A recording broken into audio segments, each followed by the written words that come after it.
Good morning dear students. आज मैं आपको फिर से करंट इलेक्ट्रिसिटी का लेक्चर नंबर 14 लेके आया हूं, जिसमें हम आपको बताने वाले हैं थर्मल कोफिशिएंट ऑफ रेसिस्टेंस।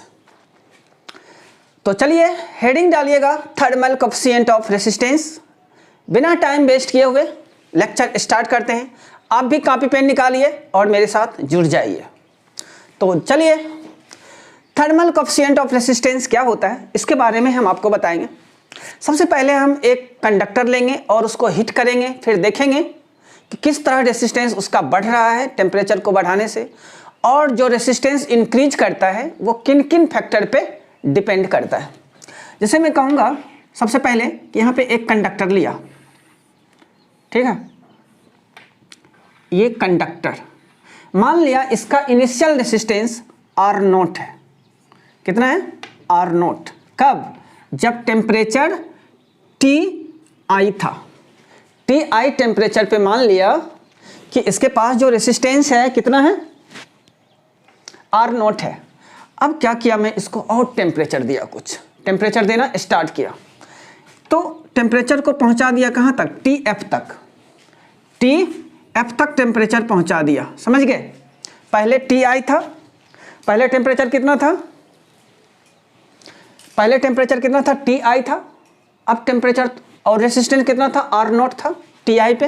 अब टेम्परेचर थोड़ा इंक्रीज किया, Tf किया, तो मान लिया इसका रेसिस्टेंस जो है बढ़कर Rf हो गया। कितना हो गया? Rf हो गया। समझ गए क्या? अब देखिए, अगर मैं यहाँ से कहूँ कि चलो भाई रेसिस्टेंस में कितना इंक्रीमेंट हुआ, तब क्या करोगे? Rf माइनस R0 बराबर Dr। मान लिया कि Dr रेसिस्टेंस जो है इंक्रीज हो गया, और टेम्परेचर में कितना इंक्रीमेंट हुआ, तो इसको हम निकालेंगे Tf minus Ti is equal to, इसको भी हम Dt मान लेते हैं, है ना। Dt टेम्परेचर में इंक्रीमेंट हुआ। Dt टेम्परेचर इसमें दिया गया, पहले से Ti था, अब जो है Tf हो गया टेम्परेचर देने से, तो टोटल कितना इंक्रीमेंट हुआ टेम्परेचर में? Dt। और पहले से रेसिस्टेंस कितना था? इनिशियल R0 था। अब इस टेम्परेचर की वजह से रेसिस्टेंस बढ़कर Rf हो गया है, तो टोटल कितना रेसिस्टेंस बढ़ा? Dr बढ़ा। अब यहाँ पे अगर देखा गया, मतलब अगर क्या मतलब, यहाँ पे दोनों को देखा गया, चेक किया गया Dr और Dt का, तो यहाँ पे देखा गया कि Dr जो है that is directly proportional to Dt। क्या देखा गया? Increase in resistance is directly proportional to the increase in temperature. ये चीजें देखी गई, है ना। ये एक चीज और देखा गया यहाँ पे, क्या देखा गया? देखा गया ये इंक्रीज इन रेसिस्टेंस जो है that is also directly proportional to the initial resistance of the conductor. मतलब किसी भी कंडक्टर में हीट देने से उसका रेसिस्टेंस उतना ज़्यादा बढ़ता है जितना उसके पास पहले से ज़्यादा रेसिस्टेंस रहता है। यदि इनिशियल रेसिस्टेंस ज़्यादा है तो टेम्परेचर देने से कंडक्टर का रेसिस्टेंस ज़्यादा बढ़ेगा, ज़्यादा इंक्रीज करेगा। अगर इनिशियल रेसिस्टेंस कम है तो टेम्परेचर देने से कम रेसिस्टेंस बढ़ेगा। समझे क्या मैं बोला? यदि इनिशियल रेसिस्टेंस ज़्यादा है तो टेम्परेचर देने के बाद रेसिस्टेंस जो इंक्रीज करेगा वो ज़्यादा हो जाएगा। अगर जैसे कि कॉपर है, कॉपर लेंगे, कॉपर का रेसिस्टेंस कम होता है ना, उसको टेम्परेचर देने के बाद भी उसका रेसिस्टेंस कम बढ़ेगा। लेकिन जैसे मैं आयरन लूँगा, आयरन के पास क्या होता है? रेसिस्टेंस ज़्यादा होता है कॉपर के कंपेयर में। उसमें जैसे ही आप टेम्परेचर दोगे ना, उसका रेसिस्टेंस और बढ़ जाएगा। मतलब कहने का मतलब है कि Dr directly proportional to the initial resistance. Initial resistance के डायरेक्टली प्रोपोर्शनल होता है। क्या मैं बोला कि Dr, मतलब फिर से एक बार देखिए, फिर से क्या मैं बोला? पहले से इसका इनिशियल रेसिस्टेंस R0 था। कब? Ti टेम्परेचर पर। अब जैसे ही टेम्परेचर बढ़ाया, टेम्परेचर बढ़ाकर Tf किया, इसका रेसिस्टेंस Rf हो गया। फिर मैं यहाँ पे देखा Rf माइनस R0 करके Dr रेसिस्टेंस इंक्रीज होके आया, मतलब इंक्रीज हुआ कितना? Dr resistance. और फिर यहाँ पे Tf टेम्परेचर दिया था, Tf माइनस Ti देखा गया कि कितना टेम्परेचर इंक्रीज हुआ, तो वो Dt हुआ। Dt टेम्परेचर इसमें एक्स्ट्रा आया, और फिर इन दोनों को देखा गया तो देखा गया D R directly proportional to the D T, मतलब increase in resistance is directly proportional to the increase in temperature. और एक चीज और देखा गया, increase in resistance is directly proportional to the initial resistance. जितना जिसका रेसिस्टेंस इनिशियल ज़्यादा होगा उसमें रेसिस्टेंस उतना ही ज़्यादा बढ़ेगा, मतलब D R directly proportional to the R nought. क्या समझ गए ये चीज़? तो चलिए इसको हम नोट करते हैं, इसको लिखिएगा। It is seen that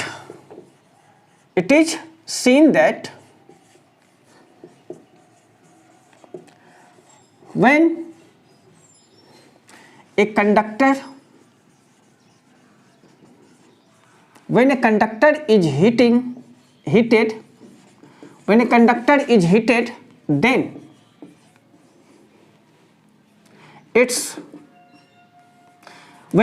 is heated, then क्या देखा गया, increase in resistance is directly proportional to the increase in temperature. Then increase in, दिख रहा है ना, हाँ, इंक्रीज इन रेसिस्टेंस, जिसको हम डी आर मान लेते हैं, है ना, D are.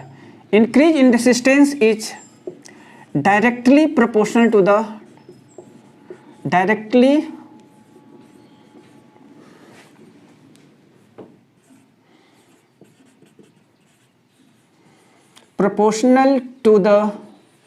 increase in temperature, जिसको हम dt मान लेते हैं। dt टेम्परेचर इंक्रीज किया, इसके डायरेक्टली प्रोपोर्शनल होता है, that is dr directly proportional to the dt। इसको हम फर्स्ट इक्वेशन मान लेते हैं, अब दूसरा टर्म क्या देखा गया, increase in resistance is directly proportional to the initial resistance, इसको भी नोट करना है। And it is also seen that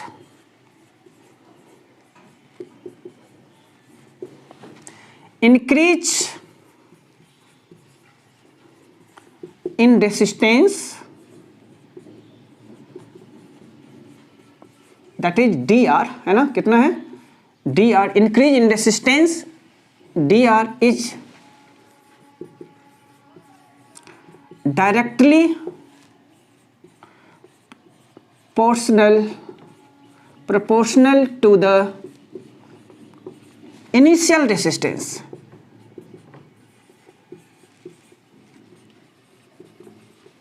initial resistance कितना है, आर नोट हम कंसीडर किए हैं, है ना, इनिशियल रेसिस्टेंस आर नोट के डायरेक्टली प्रोपोर्शनल होता है, that is D R directly proportional to the R nought. यहां से आ गया सेकेंड इक्वेशन, ठीक है।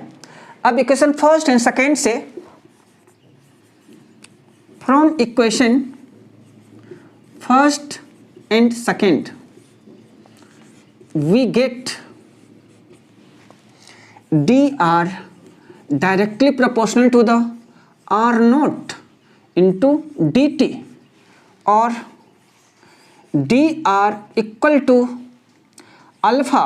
ये प्रोपोर्शनलिटी साइन जब हम हटाएंगे तो इसके बदले में एक कांस्टेंट लगाते हैं, जो कि मैं यहाँ पे अल्फा लगाया, alpha R note into D T.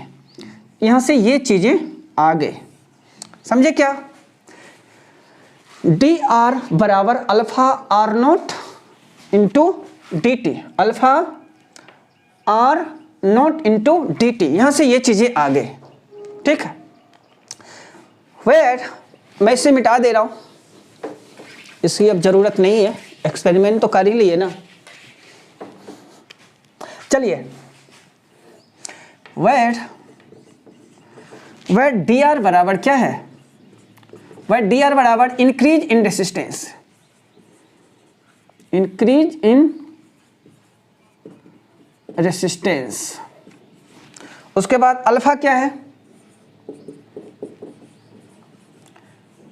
Thermal coefficient of resistance, फिर आर नोट बराबर इनिशियल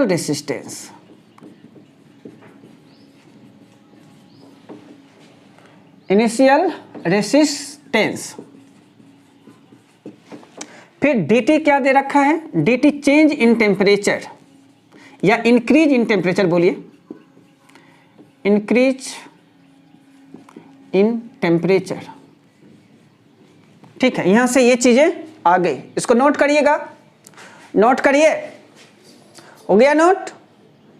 ठीक है, अब देखिए, अब हम क्या करेंगे, इस इक्वेशन को इंटीग्रेट करेंगे और फिर मुझे निकल कर आ जाएगा क्या, पूरी इक्वेशंस। इसको हम मिटा दें क्या, इसको मिटा दें, ठीक है मिटा रहे हैं।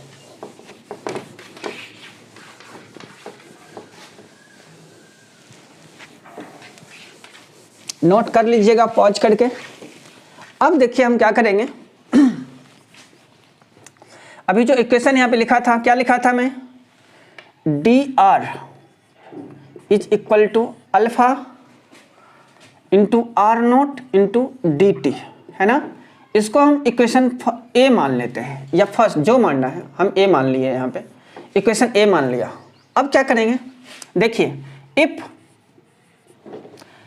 Are naught is the initial resistance at temperature Ti and Rf is the final resistance at temperature how much Tf, then from equation A हम क्या करेंगे, इसको अब इंटीग्रेट कर देंगे। डी आर को कहाँ से कहाँ तक इंटीग्रेट करेंगे, इनिशियल रेसिस्टेंस आर नोट से लेके फाइनल रेसिस्टेंस आर एफ तक, equal to alpha R naught and D T. इस तरफ भी क्या करेंगे, इनिशियल टेम्परेचर टी आई से लेकर फाइनल टेम्परेचर टी एफ तक इंटीग्रेट कर देंगे। ठीक है, समझ में आ रही है बात, ओके। अब डी आर का इंटीग्रेशन क्या होता है, आर होता है बच्चों, क्या होता है, डी आर का इंटीग्रेशन आर, ये आर नोट से लेके आर एफ तक करेंगे, इक्वल टू, अच्छा अल्फा जो है, अल्फा कभी कभी वेरी करता है, पर अपने सिलेबस में कांस्टेंट रखा गया है, कांस्टेंट अल्फा की ही बात की जाती है, हम यहाँ पे अल्फा को बाहर निकाल लेंगे। फिर आर नोट तो इनिशियल रेसिस्टेंस है जो कि कांस्टेंट है ही। अब बच गया dt, dt क्या है, ये तो वेरिएबल है, इसको हम, इसका इंटीग्रेशन कितना हो जाएगा, t हो जाएगा, dt का इंटीग्रेशन t, और ये ti lower limit and tf upper limit, यहाँ से हम लिख सकते हैं, और rf minus R naught equal to alpha R naught T F minus T I. यहाँ से ये चीज़ें आ गई। क्या मैं इसको ऐसे लिख सकता हूँ, R F is equal to, इसको उस तरफ ले जाऊँगा, यहाँ से आर नोट आ जाएगा plus alpha R naught T F minus T I को मैं डेल्टा टी लिख दे रहा हूँ, डेल्टा टी। तो यहाँ से एक इक्वेशन मुझे ये आ गई, इसको नोट करना है आपको, है ना, नोट करिए।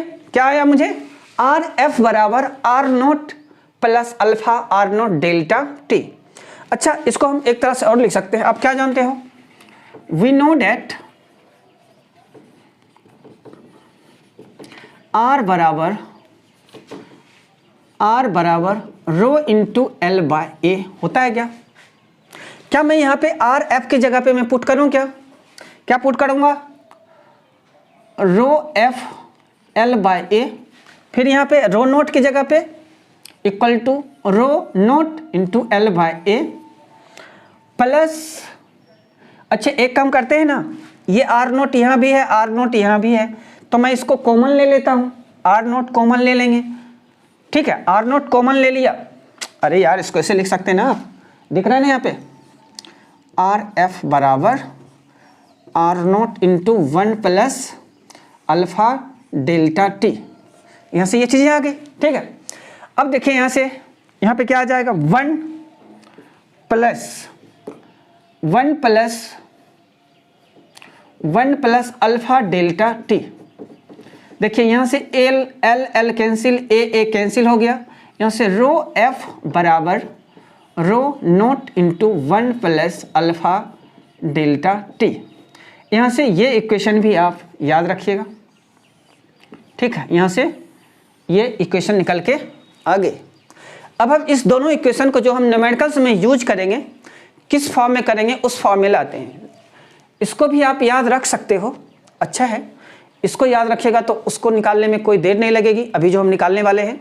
अदरवाइज आप देख सकते हैं, देखिए क्या मैं इसको कैसे लिख सकता हूँ, फिर से देखिएगा, जिससे मैं rho F is equal to rho naught, इस रो नोट को इन दोनों से मल्टीप्लाई कर दिए तो rho naught plus rho naught alpha delta T आ जाएगा।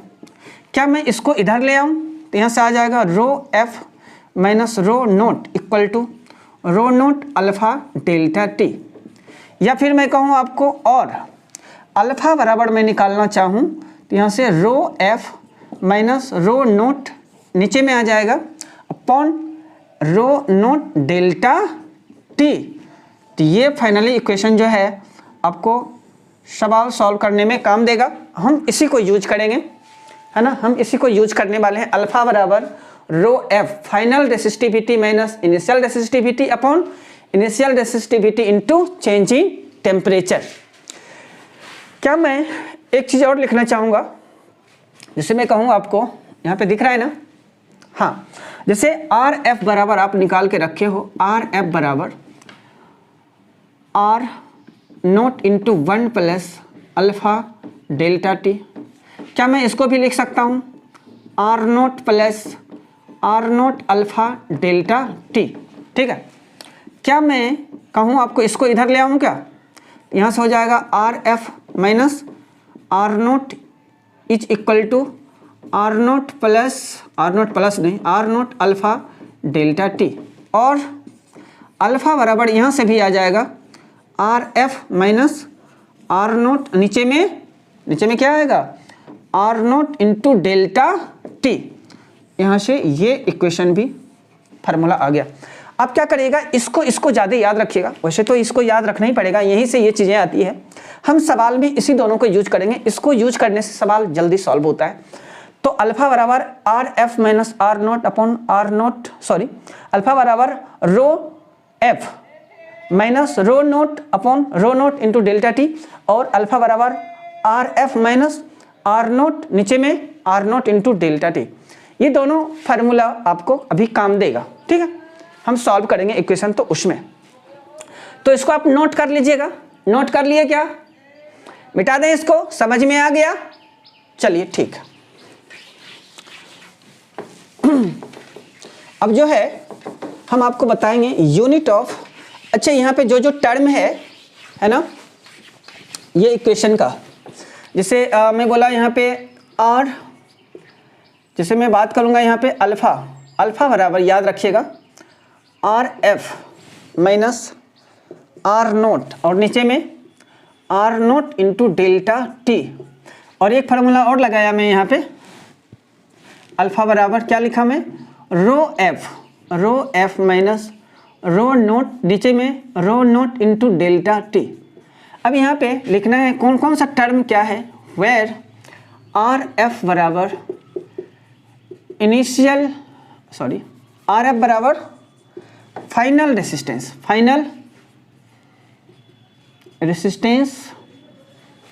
आर आई क्या है जी, इनिशियल रेसिस्टेंस,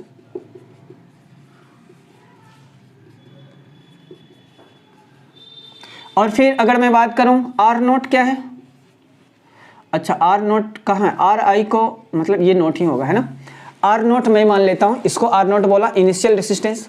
चलो ठीक है, अब हम बात करेंगे डेल्टा टी क्या है, इंक्रीज इन टेम्परेचर, अल्फा बराबर क्या है, थर्मल कोफिशिएंट ऑफ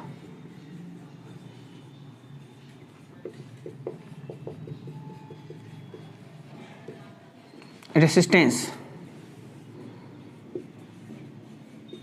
या रेसिस्टिविटी जो भी बोलिए। यहाँ से रो एफ की अगर मैं बात करूँगा, फाइनल रेसिस्टिविटी, एंड रो आई की रो नोट है, तो रो नोट बराबर क्या हो जाएगा, अरे कभी कभी मैं बोल देता हूँ रो नोट और कभी कभी रो आई या आर आई, इस दोनों का मीनिंग सेम समझिएगा है ना। रो नोट बराबर रो आई, रो नोट बोलो तो इसका मीनिंग भी इनिशियल रेसिस्टिविटी, रो आई बोलो तो इसका मीनिंग भी इनिशियल रेसिस्टिविटी। रो जैसे आर ओ है इसका मतलब है इनिशियल रेसिस्टेंस, एंड आर आई का मीनिंग भी इनिशियल रेसिस्टेंस, तो उसमें घबराना नहीं है। आर नोट बराबर क्या है, इनिशियल रेसिस्टिविटी, ठीक है। तो यहाँ से ये सारे टर्म आ गए। हम आपको unit of alpha, unit of thermal resistivity क्या होता है वो बताएंगे। देखिए यूनिट ऑफ अल्फा पर डिग्री सेल्सियस, या फिर मैं लिख सकता हूं इसको पर केल्विन, पर केल्विन लिखिए या पर डिग्री सेल्सियस लिखिए, है ना, इसकी यूनिट ये दोनों होती है। अब हम बात करेंगे साइन ऑफ अल्फा, अल्फा की साइन क्या होती है, ठीक। देखिए अल्फा बराबर पॉजिटिव फॉर कंडक्टर, अल्फा बराबर पॉजिटिव फॉर कंडक्टर, कंडक्टर के लिए अल्फा की वैल्यू क्या होती है, पॉजिटिव होती है। कैसे, आप कंडक्टर में जानते हो ना, टेम्परेचर देने से रेसिस्टेंस इंक्रीज करता है। तो बताइए आप मुझे, अगर मैं यहाँ पे लिखूं आर एफ बराबर R naught plus alpha R naught delta T, ये आया था फार्मूला। अच्छा बताइए ये जो है अल्फा बराबर पॉजिटिव होगा, क्योंकि इनिशियल रेसिस्टेंस तो कभी नेगेटिव होगा नहीं, वो तो पॉजिटिव ही रहेगा या तो जीरो होगा। डेल्टा टी है, चेंज इन टेम्परेचर भी हमेशा पॉजिटिव ही रहेगा। तो अब बच गई बात यहाँ अल्फा के लिए, अल्फा पे डिपेंड करता है कि नेगेटिव होगा इस पूरे टर्म की वैल्यू या पॉजिटिव। अब ये नेगेटिव होगा तभी ये अल्फा बराबर पॉजिटिव होगा, तो ये टर्म पॉजिटिव होगा और इसमें कुछ जुड़ जाएगा। अगर अल्फा नेगेटिव होगा तो क्या होगा, ये पूरा टर्म नेगेटिव और फिर इसमें घटेगा। अब पॉजिटिव होगा तभी तो आर नोट में जुड़कर फाइनल रेसिस्टेंस कुछ इंक्रीज करेगा, है ना, इसलिए अल्फा पॉजिटिव होता है और फिर इसमें कुछ जुड़कर फाइनल रेसिस्टेंस बढ़ जाता है। फिर अल्फा बराबर नेगेटिव होता है सेमीकंडक्टर के लिए। देखिए सेमीकंडक्टर में क्या होता है, आप जानते हैं रेसिस्टेंस जैसे ही इंक्रीज करते हैं, टेम्परेचर जैसे ही देते हो क्या होता है, रेसिस्टेंस डिक्रीज करता है। किसमें, सेमीकंडक्टर में। कंडक्टर में इंक्रीज करता था, रेसिस्टेंस इंक्रीज करता है किसमें, कंडक्टर में टेम्परेचर देने पर, लेकिन सेमीकंडक्टर में रेसिस्टेंस डिक्रीज करता है टेम्परेचर देने से। तो अब देखिए ये टर्म निगेटिव होगा और फिर इनिशियल रेसिस्टेंस में कुछ ना कुछ घटेगा, फिर फाइनल रेसिस्टेंस इनिशियल रेसिस्टेंस से कम हो जाएगा, इसलिए ये नेगेटिव आया। अल्फा बराबर 0 होता है फॉर अलॉयज, है ना। कैसे, अलॉयज के लिए 0 कैसे होता है, देखिए अलॉयज में क्या होता है, इनिशियल रेसिस्टेंस बराबर फाइनल रेसिस्टेंस होता है। अब यहाँ पे देखिए ये पूरा टर्म 0 हो जाएगा, अल्फा 0 तो फाइनल रेसिस्टेंस बराबर इनिशियल रेसिस्टेंस, इसलिए क्या होता है अलॉयज के लिए अल्फा बराबर 0 होता है। तो चलिए यहाँ से इसको नोट करिए। अब हम आपको 2-3 अच्छे सवाल कराएंगे और फिर 1-2 सवाल होमवर्क के लिए भी दे देंगे। इसको नोट करिए, हो गया नोट, चलिए ठीक है। अभी हम आपको अभी जो है बस एक फार्मूला को यूज करेंगे, जितना भी सवाल है पूरा का पूरा बन जाएगा। जैसे मैं बात करूँगा अल्फा बराबर आप याद रखिएगा R F minus R naught और नीचे में R note into delta T, बस ये फार्मूला आप याद रखिएगा, यहाँ से पूरा का पूरा सवाल बनकर आ जाएगा, है ना। अल्फा बराबर R F minus R naught और नीचे में R note into delta T. तो चलिए देखते हैं, पहला सवाल लिखेगा क्वेश्चन नंबर 1। क्वेश्चन नंबर 1 क्या कहता है, a conductor having initial resistance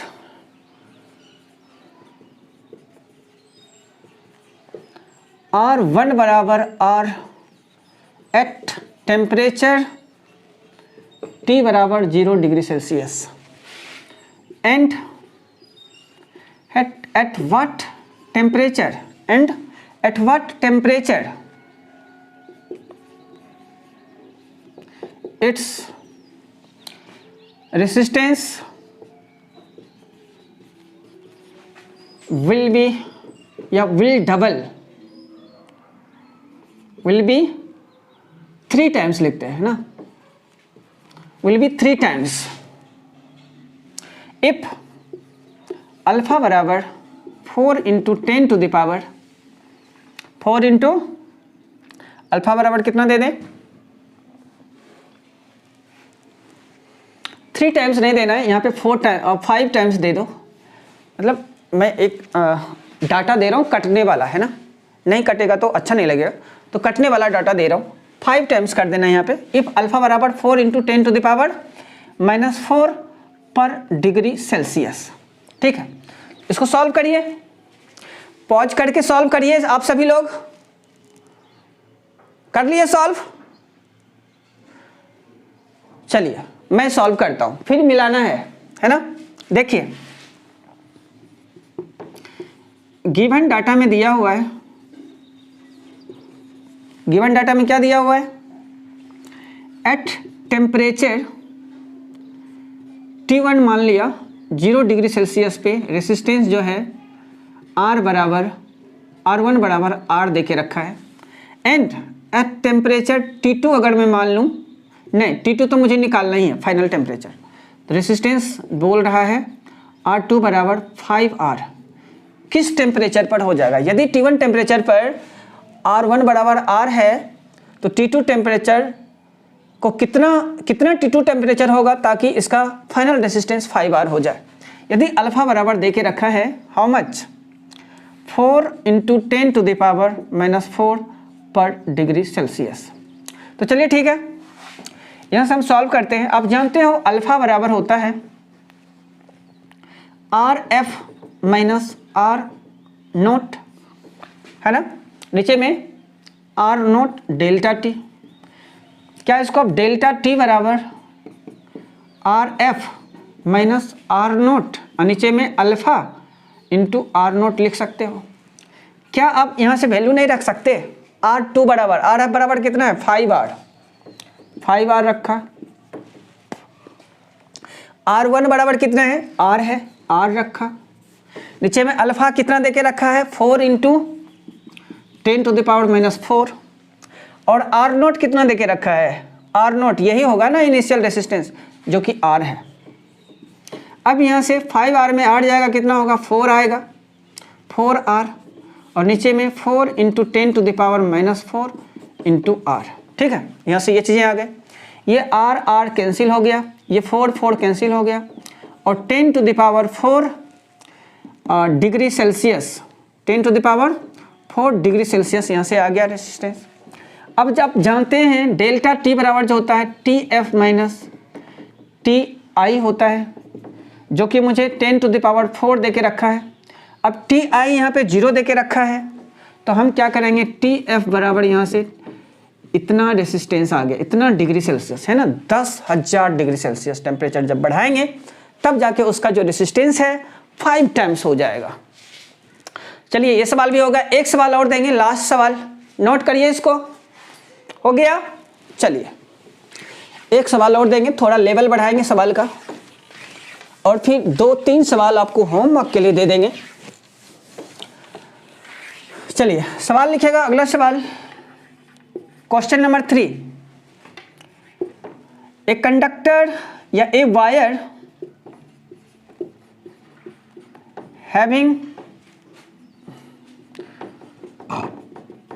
having initial resistance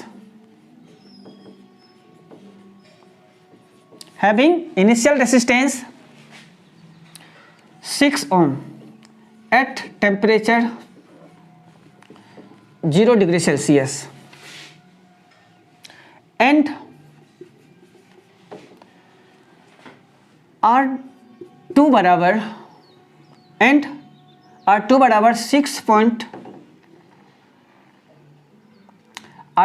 6.5 ohm at temperature 100 degree Celsius. ठीक है, at what temperature it's resistance becomes 6.8 ohm। Question समझे क्या? A wire having initial resistance 6 ohm at temperature 0 degree Celsius and R2 बराबर 6.5 ohm at temperature 100 degree Celsius, at what temperature its resistance becomes 6.8 ohm। Solve करिए, इसको solve कर दें हम। चलिए ठीक है, हम सॉल्व करते हैं। जैसे मैं कहूँगा, पहले गिवन डाटा लिखते हैं। देखिए, एट टेम्परेचर T1 बराबर 0 डिग्री सेल्सियस पर रेसिस्टेंस जो है R1 बराबर कितना देके रखा है? 6 ओम। उसके बाद फिर एट टेम्परेचर T2 बराबर 100 डिग्री सेल्सियस पर रेसिस्टेंस कितना देके रखा है? 6.5 ओम। अब बोल रहा है किस टेम्परेचर पर रेसिस्टेंस R3 बराबर 6.8 ओम हो जाएगा। किस टेम्परेचर पर हो जाएगा? अब देखिए, इसमें हम क्या करेंगे, इस दोनों इक्वेशन को यूज करेंगे और यहाँ से अल्फा की वैल्यू निकाल लेंगे और फिर इस अल्फा की वैल्यू को इस पैरामीटर को यूज करके और इन दोनों में से किसी एक पैरामीटर को यूज करके हम क्या करेंगे, टेम्परेचर निकाल लेंगे। नहीं समझे मैं क्या बोला? इस दोनों को यूज करके अल्फा निकालेंगे और फिर बाद में इसको यूज करेंगे और इन दोनों में से किसी एक को यूज करेंगे और इस अल्फा की वैल्यू को रख के हम क्या करेंगे, टेम्परेचर निकाल लेंगे। तो चलिए हम बनाते हैं इसको। सबसे पहले अल्फा निकालिए। अल्फा बराबर क्या होता है? अल्फा बराबर आप जानते हैं ना, रो एफ माइनस रो नोट, नीचे में रो नोट इंटू डेल्टा टी। यहाँ से मान रखिए, इस दोनों को यूज कर रहा हूँ मैं पहले, है ना। देखिए आर एफ कितना है? 6.5 ओम और फिर ये कितना है? 6 है। आर नोट बराबर नीचे में आर नोट कितना आएगा? 6 आएगा, है ना। नीचे में कितना आया? 6 आया। R note into delta T. अच्छा, T2 माइनस T1 कितना होगा? 100 माइनस 0, 100 माइनस 0, तो यहाँ पे 100 रखेंगे ना। ठीक है, यहाँ से क्या आ जाएगा? 6 में ये घटेगा, है ना, तो 0.5 आएगा। उसके बाद अपॉन में 6 आएगा और 10 टू द पावर कितना? 10 टू द पावर यहाँ से रहने दीजिए, इसको नीचे में लाया। अब यहाँ से जो है मुझे कितना आया?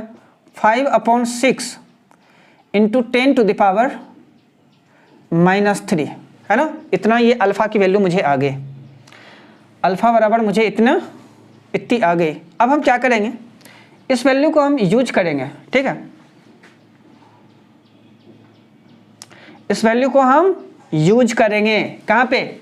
अब क्या करेंगे, इस दोनों इक्वेशन में से किसी एक को लेंगे और फिर एक इसको लेंगे और वहाँ से मुझे चीज़ें आ जाएगी। जैसे मैं कहूँगा अल्फ़ा बराबर, यहाँ भी लिखेंगे आर एफ माइनस आर आई, नीचे में आर आई या आर नोट, जो भी लिखना है, चलो नोट लिखो यार, आर नोट लिखा, माइनस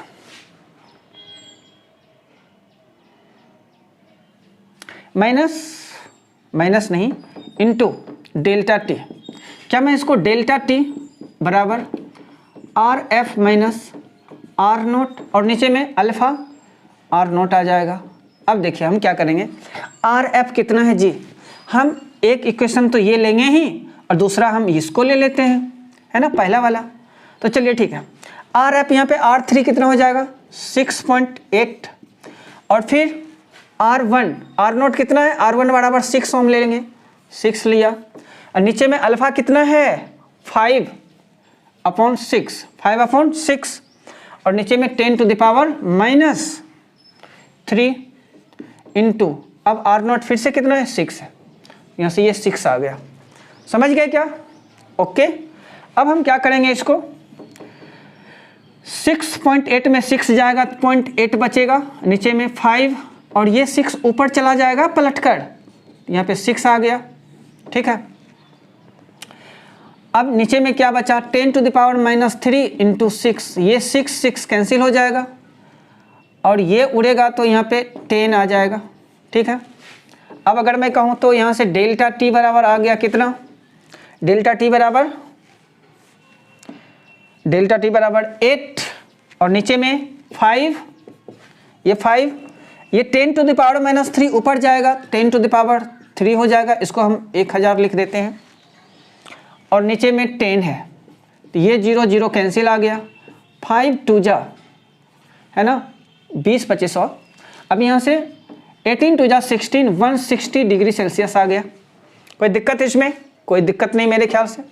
अब डेल्टा टी बराबर यहाँ से 160 डिग्री सेल्सियस, अब टी एफ माइनस टी आई होता है डेल्टा टी, यहाँ से 160 डिग्री सेल्सियस और टी आई जो है 0 है यहाँ पे, तो यहाँ पे टी एफ निकल कर आ जाएगा मुझे 160 degree Celsius. Finally answer 160 degree Celsius आ गया। मैं इसे एक बार फिर से देख लेता हूँ, क्या मिस्टेक तो नहीं है कैलकुलेशन, मेरे ख्याल से तो नहीं होना चाहिए। जैसे मैं बोला आर एफ 6.5 आ गया, नीचे में आर नोट 6 दे के रखा था, डेल्टा टी 100 ओके, तो यहाँ से 5/6 ये भी ठीक है, फिर यहाँ से सब कुछ ठीक है। 6.8 - 6 5/6 अल्फ़ा बराबर 5/6 10 टू द -3 6 सही है, फिर यहाँ पे घटाओ तो 8 आया 0.8, ये ऊपर चला गया 6 आ गया, यहाँ पे 5 10 टू द -3 इंटू 6, फिर ये पॉइंट हटा 10 आया, फिर यहाँ से ये 6 कैंसिल हो गया, 8/5 10 टू द -3 ऊपर गया 1000 हो गया और फिर नीचे में ये 10 है, ये 0 0 कैंसिल और 20 25 100 ठीक है, 8 2 16 160। हाँ बिल्कुल करेक्ट है कैलकुलेशन, कोई दिक्कत नहीं है। आप इसको नोट कर लें, नोट कर लिए क्या? चलिए हम 2-3 सवाल आपको होमवर्क में दे देते हैं, है ना, इसको मिटाते हैं। समझ में आया ना? क्या करते हैं, पहले 2 इक्वेशन को यूज करके, ऊपर वाला जो दिया हुआ है पैरामीटर जो दिया रहता है उसको यूज करके हम अल्फ़ा निकाल लेंगे और फिर बाद में जो एक इक्वेशन है उसको यूज करेंगे और ऊपर का जो दोनों इक्वेशन है दोनों में से किसी को भी हम यूज करके फिर वहाँ से टेम्परेचर हम निकाल लेते हैं। ठीक है, चलिए 1-2 सवाल देते हैं होमवर्क के लिए, देखिएगा। A heating element and heating element having initial resistance 100 ohm at temperature 0 degree Celsius. At what temperature its resistance becomes 118 ohm if alpha बराबर 1.8 इंटू 10 टू द पावर -4 पर डिग्री सेल्सियस। क्वेश्चन नंबर ये 1 था ना homework के लिए, ये 2 लिखेगा। A platinum wire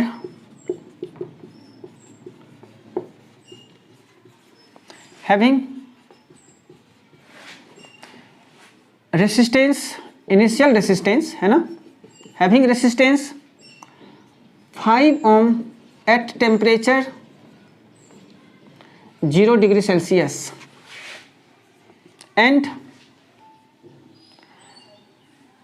5.5 ohm at temperature 100 degree Celsius.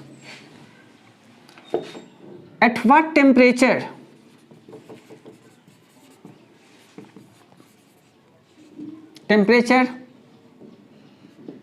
its resistance becomes 5.6 ohm, 5.6 ohm. समझा question? A platinum wire having resistance 5 ohm at temperature 0 degree Celsius and 5.5 ohm at temperature 100 degree Celsius.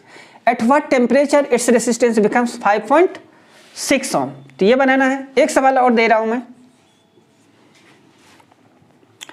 A wire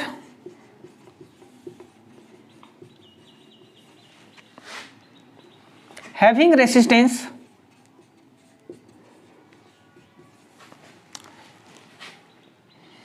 R1 बराबर 2R, R1 बराबर 2R at temperature 0 degree Celsius and at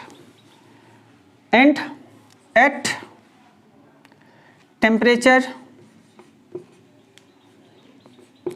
1000 degree Celsius, 1000 degree Celsius, its resistance becomes 5R, 5R नहीं 6R. okay, then find thermal coefficient of resistance है ना. A wire having resistance R1 बराबर 2R at temperature 0 degree Celsius and at temperature 100 degree Celsius its resistance becomes 6R. Then find thermal coefficient of resistance.